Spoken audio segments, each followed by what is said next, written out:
me contar a minha história. Já chegou o meu tempo.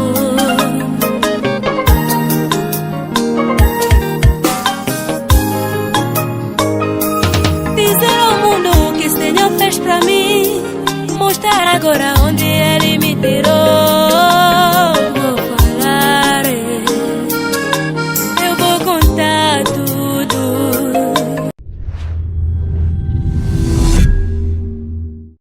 Bonjour, Nabalandi Nyonso. Obo pesa Royaume Info TV confiance un peu fidélité.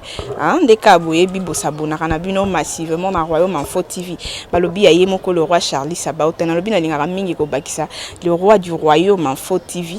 Balobi le roi Charlie ya yango wana penza na ndenge bo pesa biso confiance peu fidélité bo sabonaka massivement na Royaume Info TV. Vraiment sincère wana biso pe tozongi libino na pesi ba abonné na nga nyonso ba mbote bele bisika bozali kaka nde na lobaka l'international la sala kaka demande ya ba abonné na ye na lobaka nga nazaka na nga mwana musala na bino na sala kaka o bino bolobaka nde sur demande na bino bo panza mikolo téléphone na nga na okoka ba appel na bino te parce que eleka tellement ebele bo sengi lisusu na zongi c'est la bino lisusu le pasteur Jean-Dominique vraiment maté ya sorcellerie yango ezo simba batu nyonso balobi Sam Fisher pe azwara pe ya ye par karana maté ya oyo ya sorcellerie penza ndepe ba abonné bo senga ki tozongi sa lisusu le pasteur Jean-Dominique nde na zongi si lisusu pasteur Jean-Dominique lelo siko aye na sujet ya mission ya sorcellerie na vie ya mutu.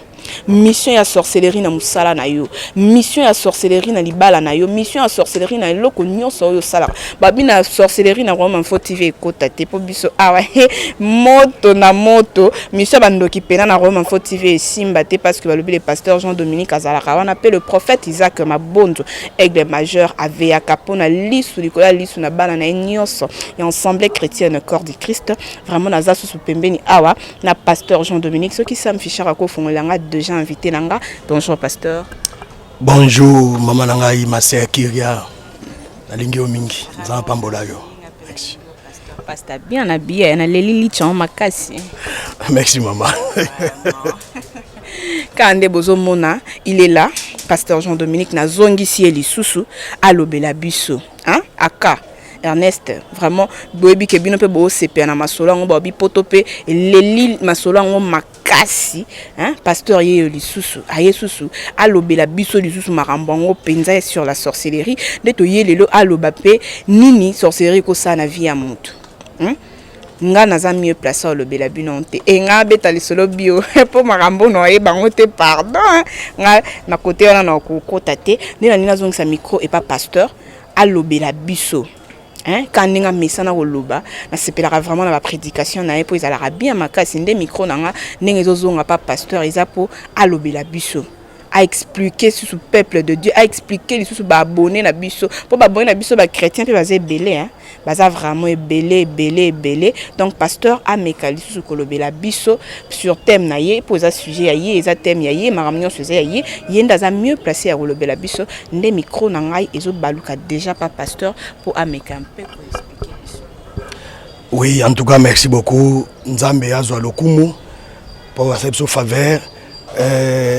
Avant na banda bambote na ngai pa ya frère nanga Charlie roi Sabaoth wana za tauna tozana na ensemble na ngola za mwana nga l'église assemblée donc na bien ebinga bien ngana za papa oyo na orienté na fandisi na makambo Nzambe donc esala ngesengo makasi siko zali vraiment roi Sabaoth royaume donc Nzamba pambola rebelle émission ngo ebandi lisusu comme on a commisama tout personne Nzambe merci président malamu Nzambe na tondo pour la grâce encore une fois encore likole fungwama ba ange ba mataba kita pour bazwa contrôle la tango oyo na kombo na Yesu miteme zole la Nzambe za consoler et grâce dans Nzambe kutana moko na moko au nom de Jésus amen.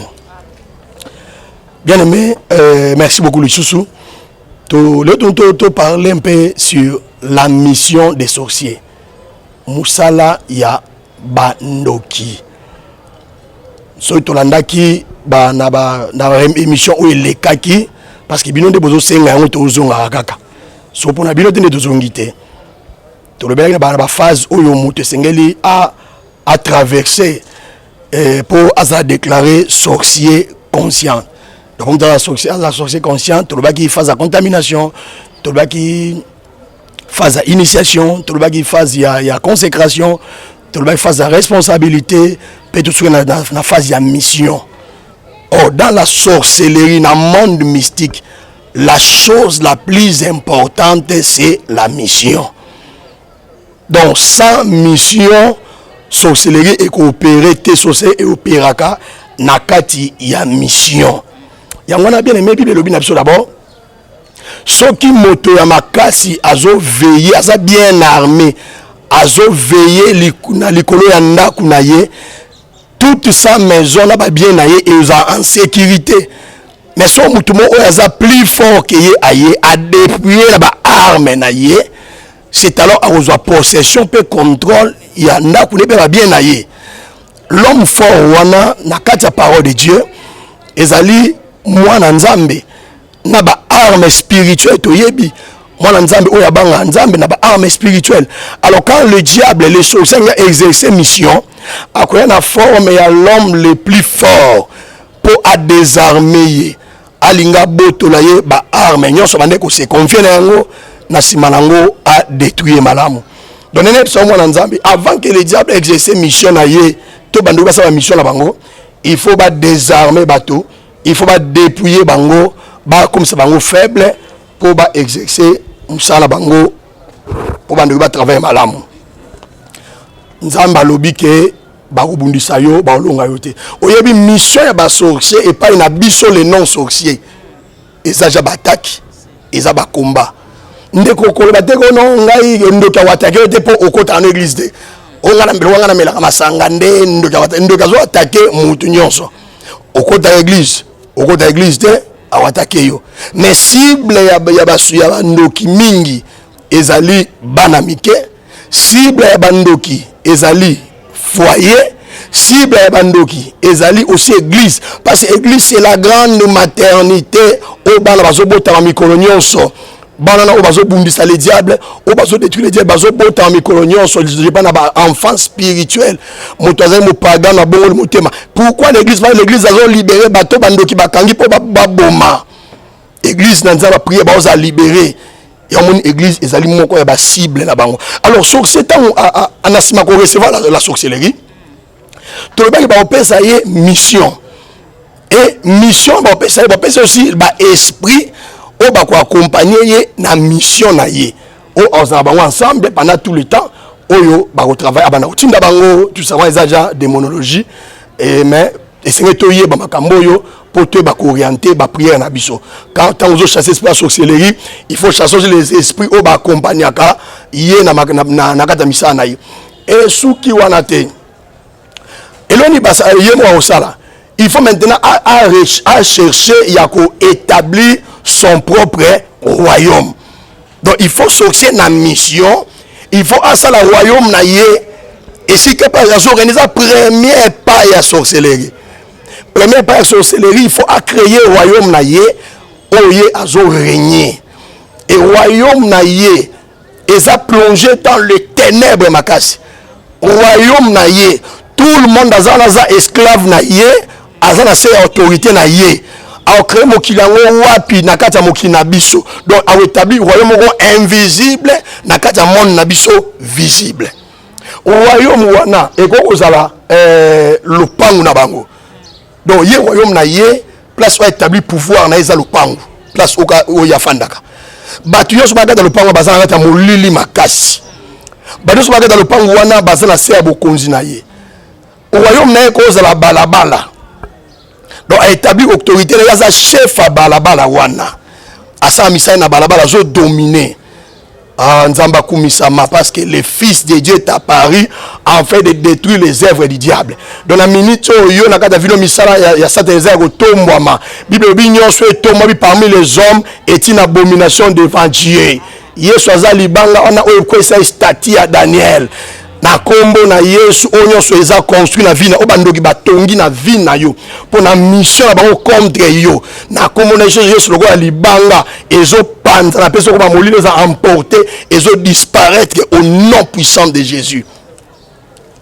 Bien aimé, royaume wana ndoka o créer so aza très puissant à cause appelé commune mobimba parce que ça va représentant mutu musu sorcier et cause appelé royaume ne cause la famille na bango donc il établi royaume na yé règne na yé likolo ya famille na yé likolo ba ndeko na yé yaza mokonzi wana ya mona ba église ba sorcier ba lingami ba église te parce que raison que ba sorcier ba kangi un royaume na bango eza na balabala oyo un sorcier dans royaume eza na balabala et église mo ezali au moins que église wana eza déjà na libanda royaume na yé donc royaume spirituel invisible est établi église wana ezate d'où ba no créer ba combat église elongwa wa ba tama kelele boina weza ba moko ba signe ya sorcellerie vraiment nzamba za lokumu moko ba signe ya sorcellerie eza très important alinga église te église elongwa faire passer le kuta boina boy bozala kimia ezo faire partie na mission na bango parce que ba sorcier ba cible ka église baza misao basalaka na kati baza mission na kati église le sorcier pendant la mission là aza capable ya ko se déplacer aza capable ya ko posséder nyama kaka na exercice ya mission na ye omona ndoki alingi aboma mutu mais mutango aza musika parce que distance au pe na monde spirituel de contaka ndoki po aboma mutu tamsu soki baza na ba distance ya za na Afrique mutu na poto distance peut compter ya ba za besoin tu ba collaborer na ba sorcier locaux pour ba exercer bango na mission na bango et ça très important ndoko na mutu musu pe na déplacer outi mboka na obité ba tamboka so baza batu mabe auti mboka aye na ye kaka na mission en mission aye tamsusu aboma mutu wana po libanda ko kaete aina ba fufu aina biloko kolia bozolia bozo vivre malamu mais souka nango liwa et salami parce que mission na ye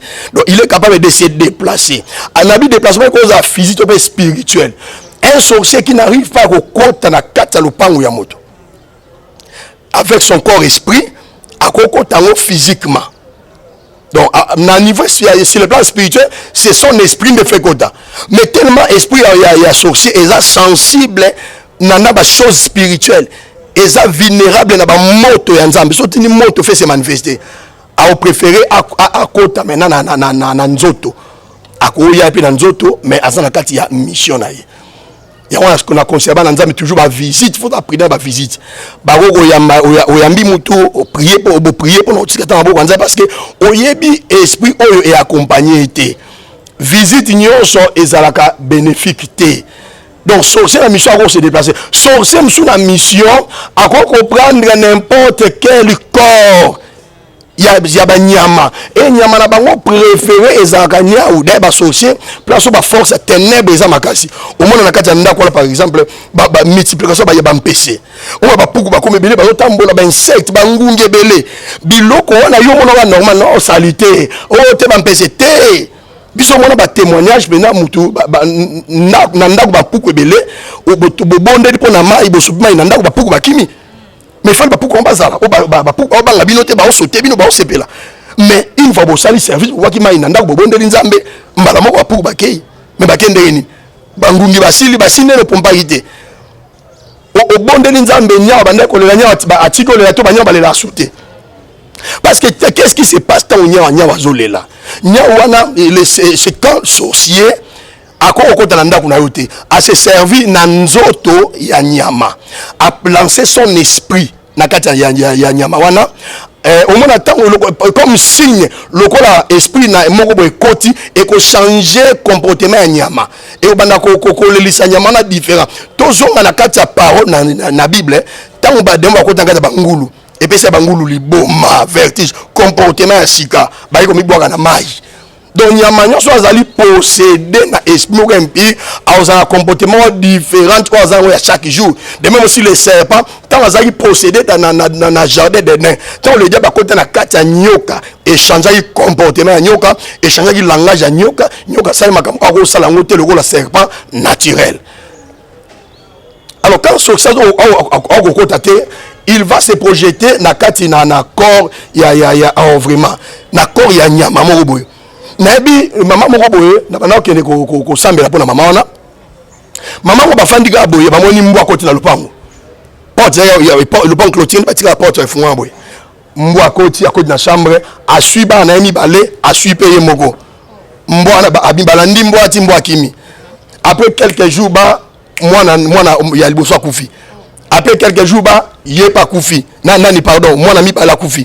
Il y a commis grave suite statistique yo, n'a pas information en côté parce que ayaki ba soigner awa. Donc il y a des choses comment mboa outil libanda koti mbala moko a suivi après bien qu'il.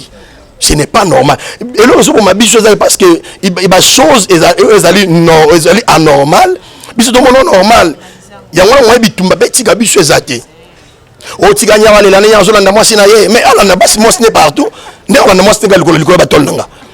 Et nous salamaka. On a comportement nyama on changer. On a mwa bandi ko ganga ba crime ko boye.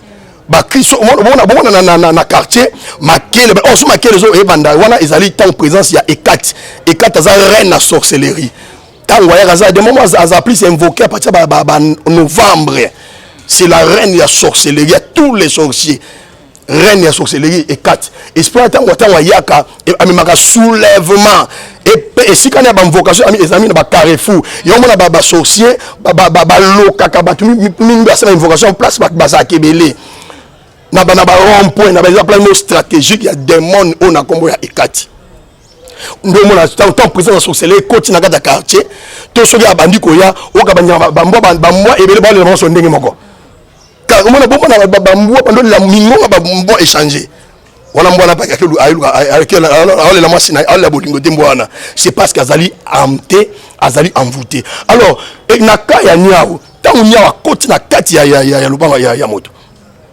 ni me salamaka nyawana sorcier abanda koloba na kati ya nyao yelo mwa nyao muso ala lokola bébé o nyao ala lokola mutu eza ba voix o sorcier zo ba parole à malédiction ba envoûtement on doka zo déclarer zo lokabino bino bonga te bino makamna bino ko simbate tango lo bande ngwana na langage ya ko la nyao échanger ndoko nyao la lokola mutu nyao lokola mutu nyao lokola zo loba ce sont des paroles magiques des prières magiques pour la ko maudire bato bazawana et au moins to bolobi na tango likambo salami ngana bi na Luanda place na fandaka maman moko akufela bana ndengwana na butunya wale na tongo gaz est compliqué pour na basela mingi balambela na ba gaz est beti kanu tumbi bana bakufi mais nya wale la butu mobimba donc sengeli ko za pris dans la barre parce biloko wana quand le diable a exercé mission là à quoi prendre n'importe quelle forme et le sorcier en mission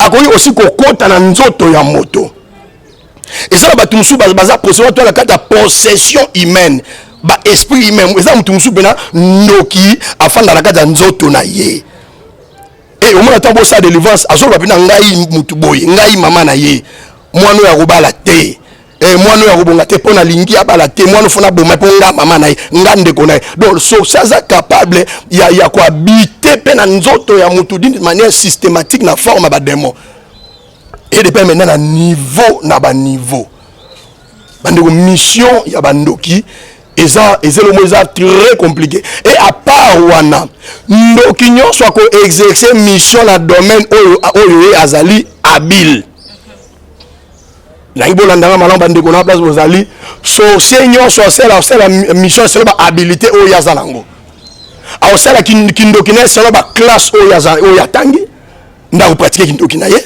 so kaza mutu ya alambaka na malewa a pratiquer kindoki na malewa. Oh vraiment c'est très bizarre. C'est très bizarre. Oui maman moi boy ya lambela ka ba tu la permanence. Ya lambela ka ba tu la permanence mais ni ne salamaki. Nzoka maman na zando ki ba baye barate. Azaki mission na kati église yaki ko ezena bitumbe belebele. Oh bande ko provoquer. Mais pour aller mbisa ba frère, avec chaque tongo ya yemta ko tikati. Alors abanza so saliti asiko ko salati a tchangwana asubeli yango a mélanger yango bien et opesa ba frère a opesa ba pasteur ba fa na bio bazo mela ba melati nzo atia masuba asubela kati donc so asili asubeli ti apesi bato ti koma ki mukolo moko nzamba ebisa lobi na tikelo taming anja bimele quoi anja biseke non ndo sabo okufa so ngo kufa te esengelo o ba kambo salaka a résister ba anja betia bandi maladie tant moi il est comme les grave maman na l'école bosso église à l'église bolimbi sanga oh mais to limbi sondeli maman malamu ye muta servera biso mama bobo to l'émission le kamnini makambo no besama na chikapa tant na mission na chikapa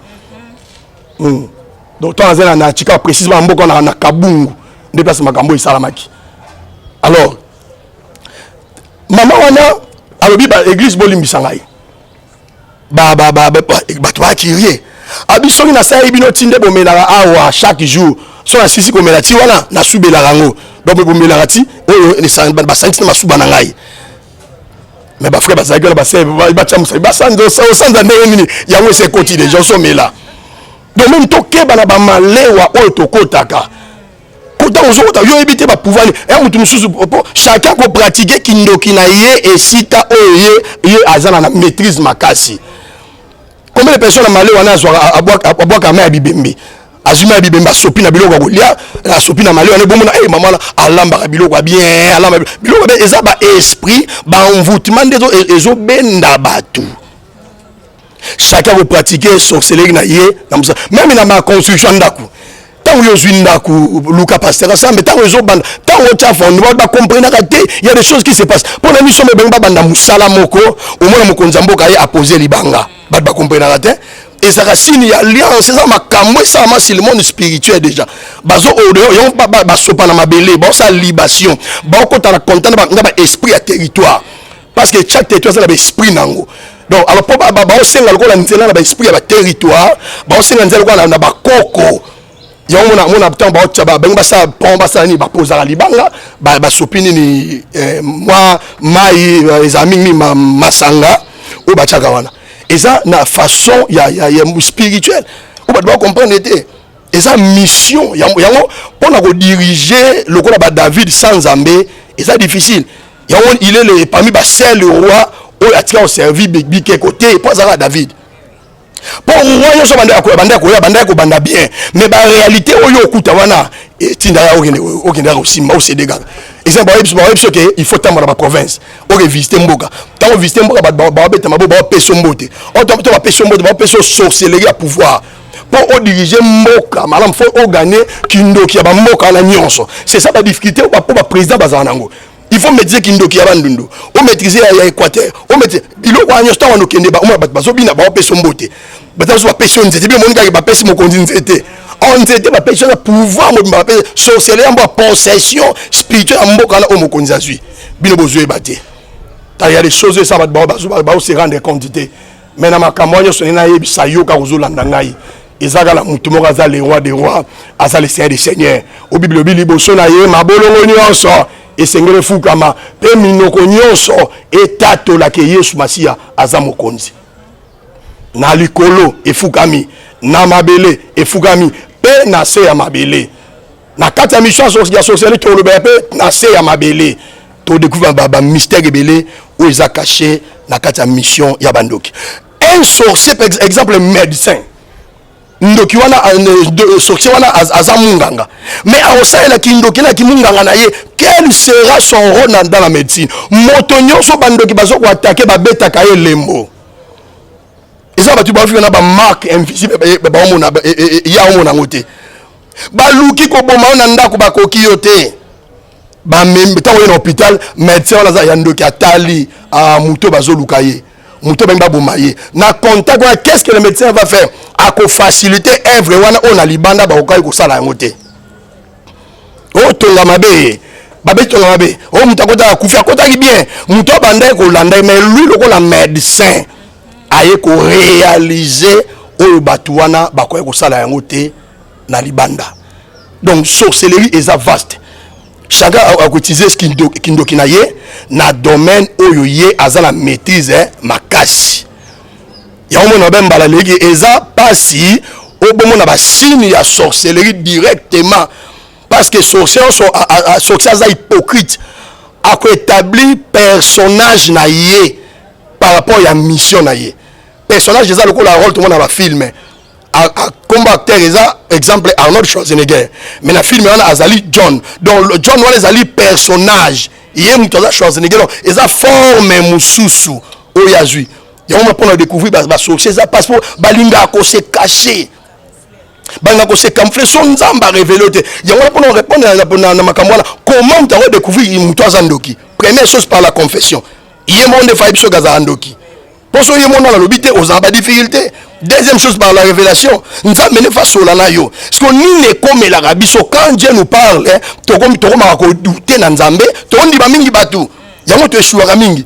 On a dit que Nzambe biso non les kino bozana zandoki.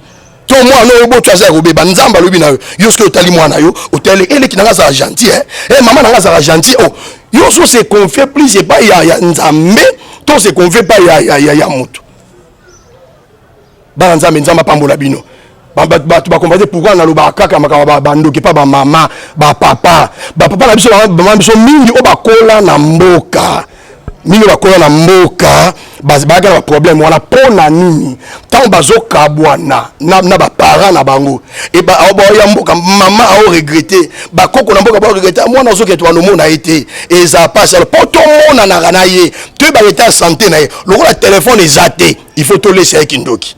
Papa Kindoki to ba no solela musika yaza na kishasa biso na mboka to bengo alors ndenge kuna est-ce que la muki bien yo mona na ozwa Kindoki deuxièmement babi mona zo kende kishasa boye aza protéger te aza makasite ba pese maintenant la société pour le la protection ça que kishasa ndenge wana ba ko se protéger liboso ba attaque mususu pour la communication ba toujours ensemble ya on est to ba ke ba tumba uta mboka ba ça ba problème to critica mboka te batumi lelo qui t'a pas ce téléphone les ali mais période ya kaleba za bon to mwana so faut mwana na zoya o lelo baza ba mama baza ba koko bando ko tsa ba biloko mo bo na nzoto kaka po ba ye ba ka ba actualité na bango et ba bombele bango face B que sorcellerie pe eliaka sorcellerie pe senga la makila et batumi bazwa Kindoki azu Kindoki ba bombele pe que face B à Kindoki ça il faut pas se faire makila. Il faut sacrifier. Yo ta ozolia musunya ba yo pe faut pesa. Nde place au bitumba et komaka makasi. Et monde ya tout na kati ya monde ya sorcellerie. Mi na kati ya mission la bango et ça aussi ko répandre la sorcellerie, ko répandre donc ko kabola Kindoki. Ba panza Kindoki un peu par-ci par-là. Ke bandoki ba koma ebele. Royaume na bango pe evimba. Donc pour ça la bango ezake na chaque avenir il faut ndoki azala. Na chaque ndaku il faut bazala mutu moko na représentant na bango pour baba réussir ko contrôler mokili oyo. Oh heureusement parce que pour banzem bazali, heureusement pour lumière ezali. Yesobi celui qui me suit ne marchera pas dans les noirs, il aura la lumière de la vie. Alors la lumière brillera au sein des ténèbres. Na kacha molili ya vie na yo ya Kindoki ya famille, lumière na Nzambe obima. Ozayo moko tozana Nzambe.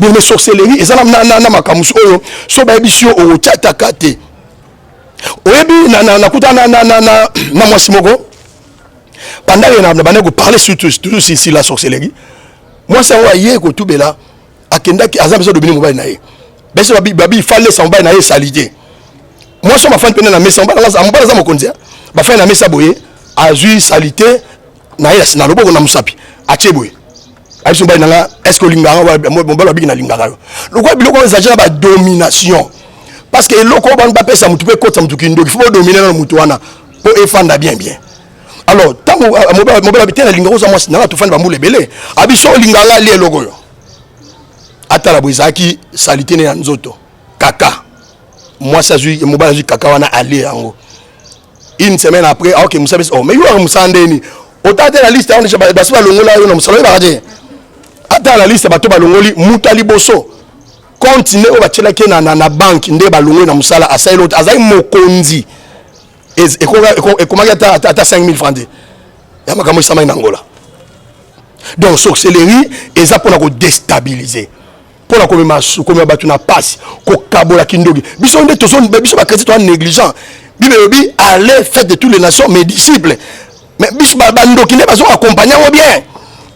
Parce que biso ba nzambe toza tellement fatigué tozo ko exercer musala on ne fait rien mais les sorciers ba travailler et bazo gagner mission na bango c'est ça qui fait que na ba eza passe mon avenir oyo au gros doit coin petit coin et so sauter le pango Kindoki ezate le pango la ndo kuta Kindoki ba réussir na mission na bango ya ko répandre la sorcellerie. Deuxième chose la mission na bango na ba ka belé atana ba deuxième bande kuna bo limbisa pona no ba deuxième n'attends pas deuxième pour comprendre que tout ça évoluer déjà moi musika peut tout ça qui déjà vers la fin nabiso. Ya mission nabiso. Ya loko na loba toujours il faut se confier dans Nzambe. Ko confier na parents à mututé. Ataza moté malamu. Am bako l'action muto abumisaka yo otchata te. Que non on combat TV na yo ezabo. Non kindo kinga linga ngote parce que kindo ketika ba orphelin. La sorcellerie kindo kyo. Ba sorcier nini ba salaka. Ba sorcier ba linga ko contrôler ba tous les mission za ko contrôler ba tout. Les mission za ko envoûter ba tout. Ndoka ko envoûter ba tout des envoûtement étymologie nango. Ezali ko prendre une chose l'image moko boye ozo représenter mutu.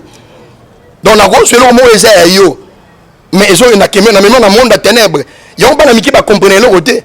Moi je suis dans monde de ténèbres, sinon il y a là les chaussettes de papa. Il y a juste chaussettes de papa. Éviter que ndazu là azu et loko moko. Ozo ko appartenir na papa. Oh comme on nzambe kumisama. Et non ozo ko appartenir na papa. Oh et loko wana ils ont représenté papa na monde wana. Et ko za pembongo, et ko za suki, moi mtu mswala libala muki suki bakati. Place suki kei et banité. Ba je le ko ba dans monde de ténèbres. Oh ils ont représenté yo. Ils ont fait partie de la mission. C'est ce qu'on appelle envoûtement. Image na yé na monde à ténèbres. Et là, comment ils ont représenté na Boutou. Batondengwa basé belé. Non sur la famille mokonde la akufa ndenge nini azaki maele na classe bando ki bazwa mpese batia na motema mama yebisanga comment mpesa ko vivre na motema ya muto vivre wapi. Son personne a bougé, il y a comme tout le monde, comme Moïbi. Abano ke ne koiba. To ba beti ka bongo. Tina koiba wana ndeko na kufi. Makambo be makambo sami na Kishasa awa. Akfo ba chaye eloko.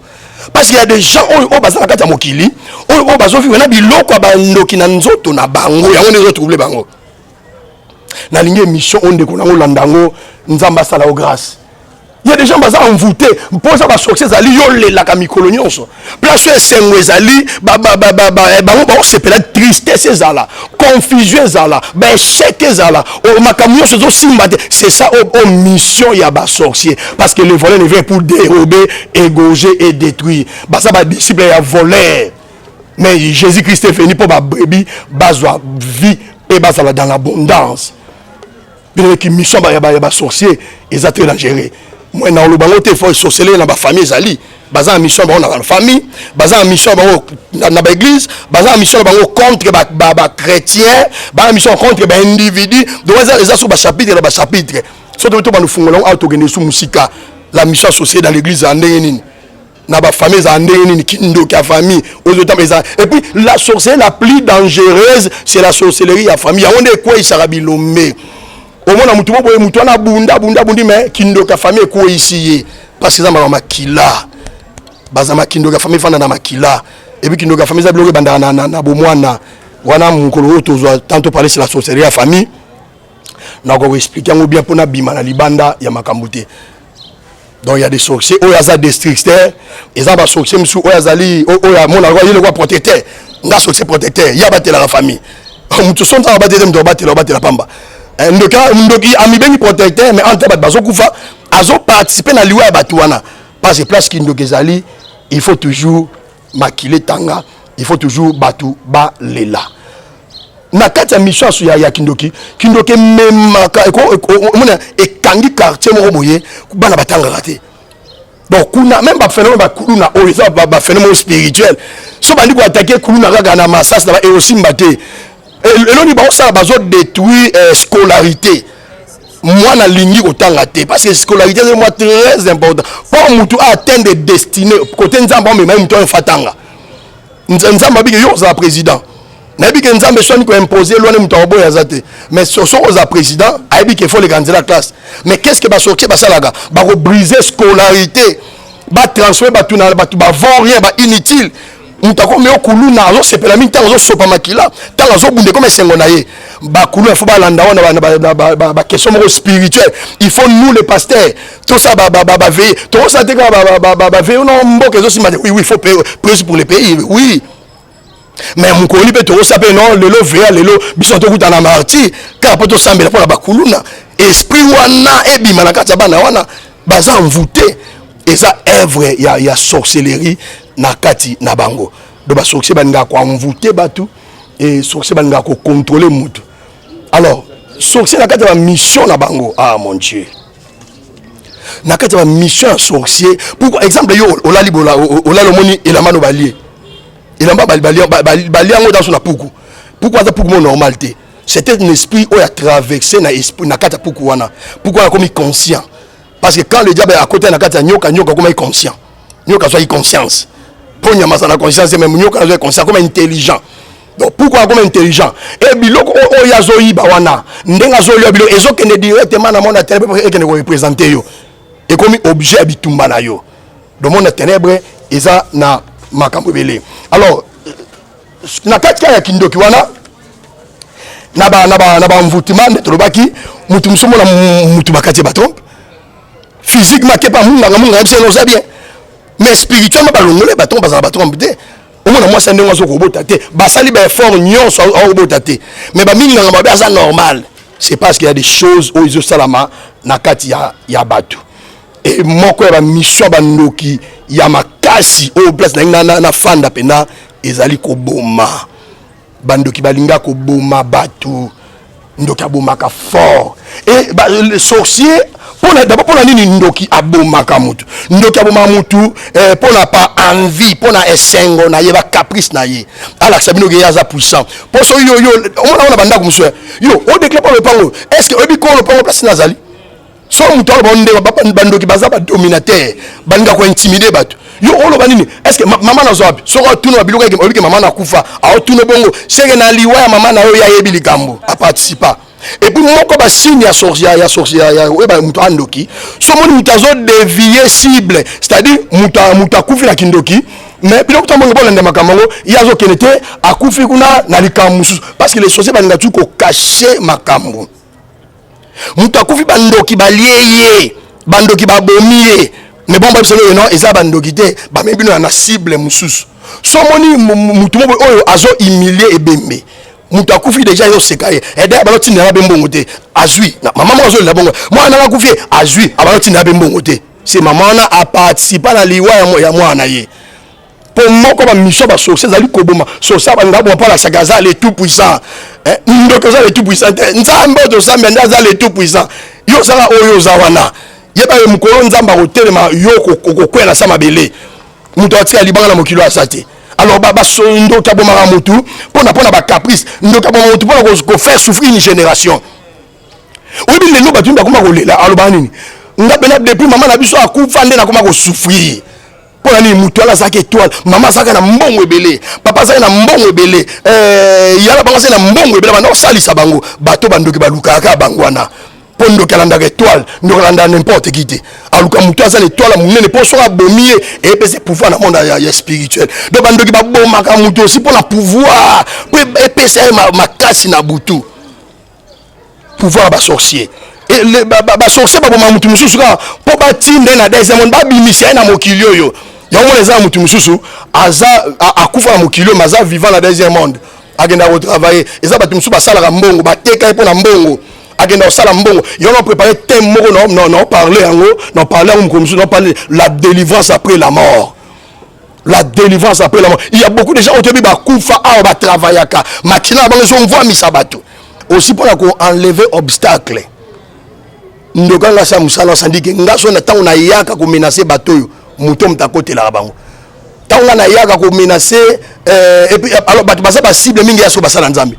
Il y a un moment poison au côté de l'église au bâtir les poisons parce que nous avons ça misana au moins pasteur musu mutona aina au salaire le côté te yondo yebite ba obstacle na nzia na ye tant ba kangi na famille ba bo mamutu yo pasteur yo temi okomi ko s'opposer ba olingo ndeni donc ndo ta bo mamutu po alongola obstacle tant otala bo non mutu azo empêcher ngami alors pour ndo ka longola obstacle abo magamutu atana poison na poison pena chimique ba tieli au poison pena beaucoup fi eza po ba longola obstacle. Les sorciers pour tangalinga boma moto ni bandoki basala bandoki ba créer aussi ba maladie ndoki akobwaka maladie batie mutu maladie na nzoto ya batu mutu mso azobela ngana bi ndeko moko ya banda obela nini likolone vimbaki azena na médecine babi cancer à genou mutonga za taché bena la famille nanga makasi likolone vimbaki makasi et puis ce komika à partir à 23h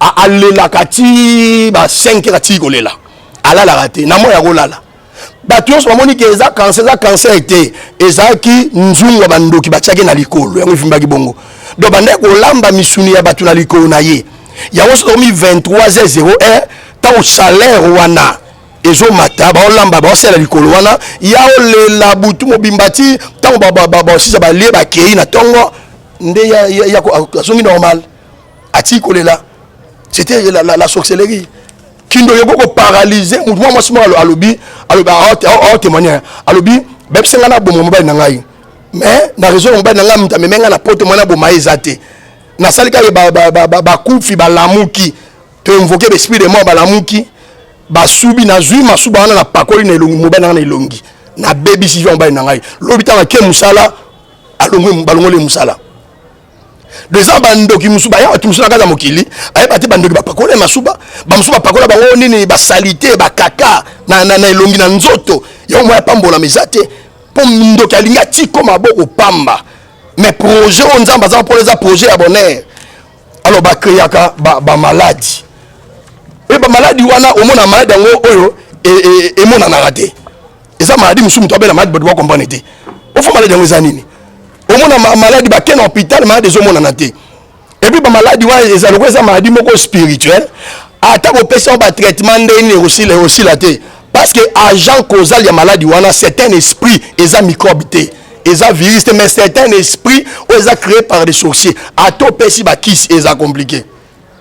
Qu'est-ce que la sorcière va salaga mutu musu ba moni pena maladie ebimi mais ba peso ba kisi wana et ça fait pour dépôt na nini pendant la nuit ba koya ba mfute ba kisi wana ba longeli pouvoir curatif ya ba kisi parce que kisi ça la pouvoir moi za na kata mpona kobikisa misala ya kisi wana ba longola kisi wana misala ba tika wa tika loko pamba atome okomela ba kisi ti aussi ça ba kisi ozo solution te donc voilà ba ça va œuvre ba sorcier au monde maladie muso bandi ko tambola maladie tambola lelo za mutu lobi makolo il faut combattre quand maladie bano tambola ndengwana c'était dangereux mutablelo abelaki oyo to bandi ko attaquer oyo ba ekomi oyo so eza maladie sorcellerie mais na kata maladie sorcellerie eza so ba maladie héréditaire parce que ba esprit héréditaire eza ba puissance ba koko ya ba alliance oyo kota na makila ba tumi o babela ba maladie héréditaire eza ba maladie sorcellerie donc de pas bon mutu batina ba maladie et puis ma maladie eza ba maladie irréel. Non bon d'après moi 3 semaines fièvre et si la raté. To bando bon danza nzama fongo limisu. Nzo kande bando ki bazwa ki moto ba tien esprit na ye. Bazui moto normal, bazui moto ba tien esprit na ye. Alors ya on be ça que moi a sofa gaga. Ba pesa ki fièvre ki tata sofa gaga. Na tuni bana binine bo moto ba beza mai na mama pesa mai moi na amelaka. Na prier pour na mai na pesi. Moi na bando toka si pas de chili. C'est ça ba soxe ba salaka. Donc parfois, la maladie c'est de la sorcellerie. Il faut que nous comprenions ça fait partie de la mission yaba sorcier. Et ndoki, ce qui aligne bomamutu, à part la maladie, ndoki abanda afa contrôler fa surveiller autour de sa surveillance. Aye ba nini osalara ko aye ba yo lisusu malamu a contrôler pour aye ba nanzen o yobomayo. Deuxièmement, yemo ka préparer liwa na yo pe circonstance liwa na yo. Troisièmement, yemo a côté guider yo ti place liwa na rozala. A ko invoquer esprit na yeye. A bi esprit na yo ndengo zaboyi. Omoni lobi na 12h yo au 4 prince. Tant au 4 prince oza distrait. Na distraction na mutu ka moko déjà préparé et tout yo mbala mo kufi. C'est comme ça. Tant on invoque parce que les sorciers basa ba invocateur d'esprit ya bato. Pour le gars détruire mutu invoquer esprit ya mutu pas ça la ça. Son de ngabo mutu fa invoquer esprit na ye. Esprit mutu na yes masala ngo mabe. Abeti ngo masasi. Il y a des bato musu bazo kufa ndengo wana. Eza bato bazo ba flèche à butu.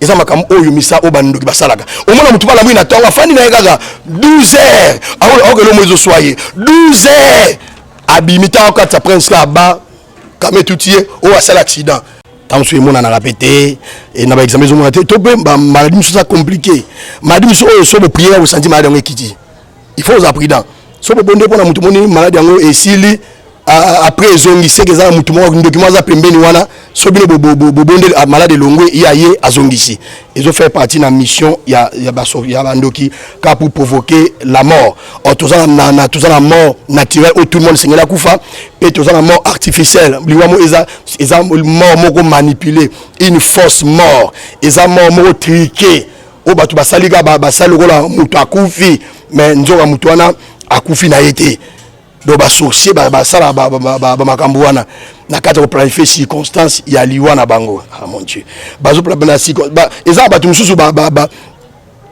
betier masasi ya butu ekotier to bambi nzete na butu oui masasi wana eko c'est travailler de façon eko dans le bombe moko retardé le quoi la bombe retardé eko fana nzoto mutu bana bambula yango za batu musomona azana masasi ya ndoki na nzoto nayi azaba flèche abandoki na nzoto na ya onde provoquer ba maladie wala nyonso mais ti mukoleza programmer sur ekokinde ebomaye mais za batu mususu eza rapide donc ba bete ba koski bota ba bete mais mo ya butu pa akwe ba kufimba moko ba apa wala sorcier pa bo mamutu nini basala ba chaka mutu esprit de mort parce que na kati esprit de mort tout ça na démon de mort peut être esprit de mort batu bakufa on va sorcier ba travailler aussi na démon de mort mais mimi na batu bakufa royaume wana parce que batu nyonso bakufa na sorcellerie baza esclave ya bandoke ba mima bango donc mutondo allié à esclave na monde de ténèbres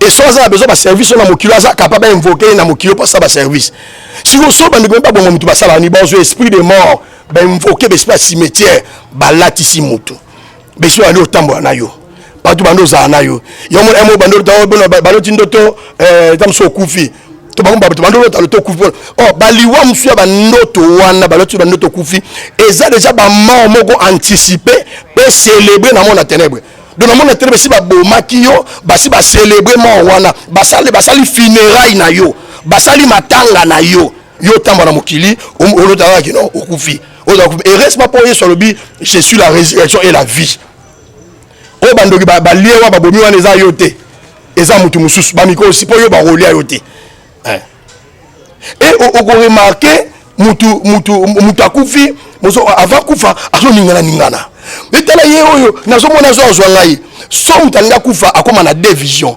azwa vision physique na vision spirituelle parce que lokola kindoke ezo bomaye et ko créer connexion avec deux mondes à la fois.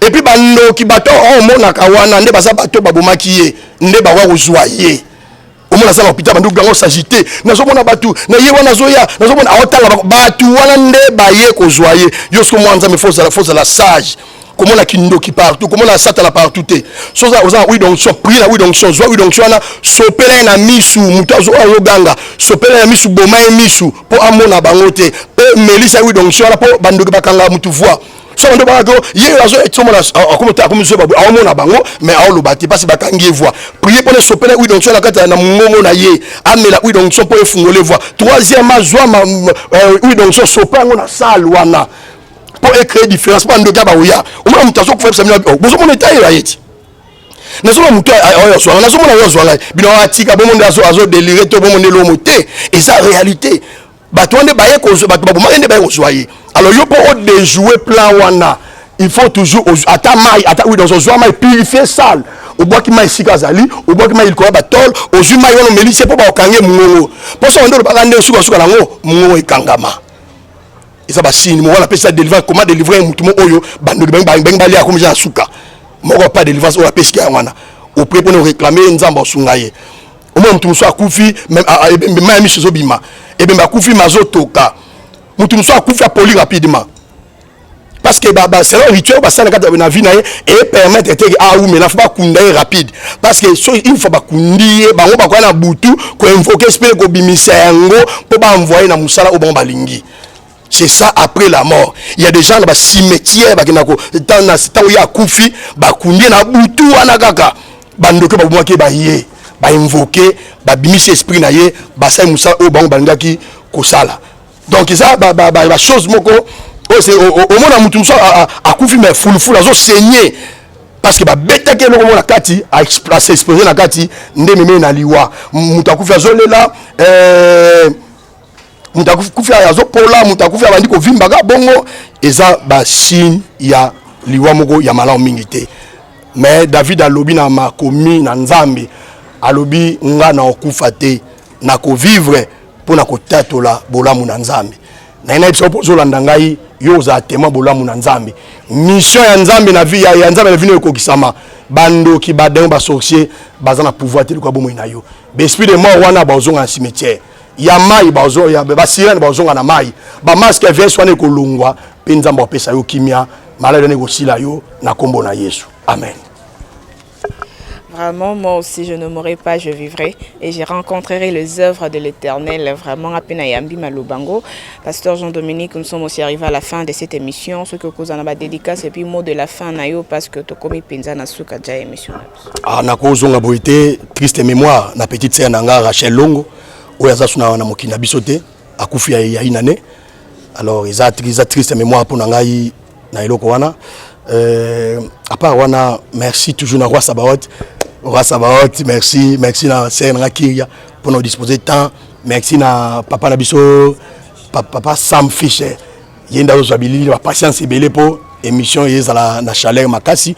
Yo pozota la nzamba pambola yo mbote mingi lisusu na mamami tabali mbote mingi na mwana nga wine mbote mina bandi ma église nga na zana Angola église place nga nazo kamba ezali ministère Patmos International.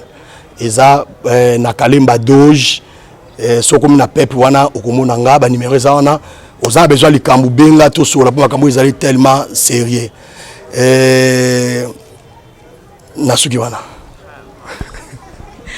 Merci beaucoup vraiment na balandinyo so bo pesa ki biso confiance pe fidélité bo pesa ki penza attention na bino kolanda émission ya news de star hein balobi et quoi kozanga jamais le roi Charlie Sabaoth na bakisaka mingi le roi du royaume to komi na biso pena na suka émission oyo on alinga kina lobela bino avec les pasteurs Jean-Dominique oyo am lobela ka sur la sorcellerie na bandenge nyonso mutu na mutu ozui par na yo ozana besoin au pasteur alande na délivrance ozana besoin au tout na ba question ozana besoin numéro ya pasteur eza affiché na écran wana yo benga kaka pasteur akoyamba yo okosola nae aza mutu moko aza compliqué te c'est un homme bien c'est un homme sympa wana vraiment international pena lobiango wa pena lobiango pena c'est un homme bien tala kaka pasta donc na sepeli makasi ngana bino to monani kaka à la prochaine car ndenge za la kapi bye bye.